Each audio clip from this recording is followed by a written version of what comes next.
ঢাকাই সিনেমার সুপারস্টার শাকিব খান ব্যক্তি জীবনে বিয়ে করেছিলেন দুই চিত্রনায়িকাকে, অপু বিশ্বাস ও শবনম বুবলী। তবে দুজনের সঙ্গেই তার দাম্পত্য জীবনের ইতি টেনেছেন তিনি। তবুও বিশেষ কিছু সময় দুই প্রাক্তন স্ত্রীকেই দেখা যায় শাকিব খানের সঙ্গে। এই মুহূর্তে শাকিব যুক্তরাষ্ট্রে বুবলীকে নিয়ে সময় কাটাচ্ছেন। দুজনের একসঙ্গে তোলা ছবি ছড়িয়ে পড়েছে সামাজিক যোগাযোগ মাধ্যমে। স্বাভাবিকভাবেই এ প্রসঙ্গে অপুর প্রতিক্রিয়া জানতে আগ্রহী অনেকে। রোববার ৩রা আগস্ট সন্ধ্যায় ঢাকার বনানীর একটি রেস্টুরেন্টে লেখক সিফাত নুসরাতের নতুন বই অগ্নিকন্যা উন্মোচন অনুষ্ঠানে যোগ দেন অপু বিশ্বাস। অনুষ্ঠানে অপুর সঙ্গে ব্যক্তিগত আলাপের প্রসঙ্গে সাংবাদিকরা যুক্তরাষ্ট্রে শাকিব বুবলীর সময় কাটানো নিয়ে প্রশ্ন করলে তিনি বলেন, কি অনুভূতি বলবো, মানুষ মানুষকে নাও চিনতে পারে, এটা অস্বাভাবিক কিছু নয়।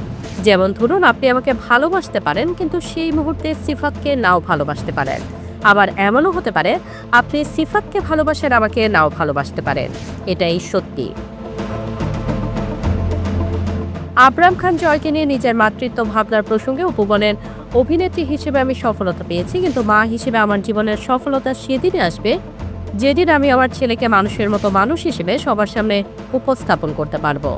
দর্শক ও ভক্তদের কাছে আমি কৃতজ্ঞ, তারা যেন সবসময় ভালোবাসা ও দোয়া দিয়ে আমাকে ঘুরিয়ে রাখেন।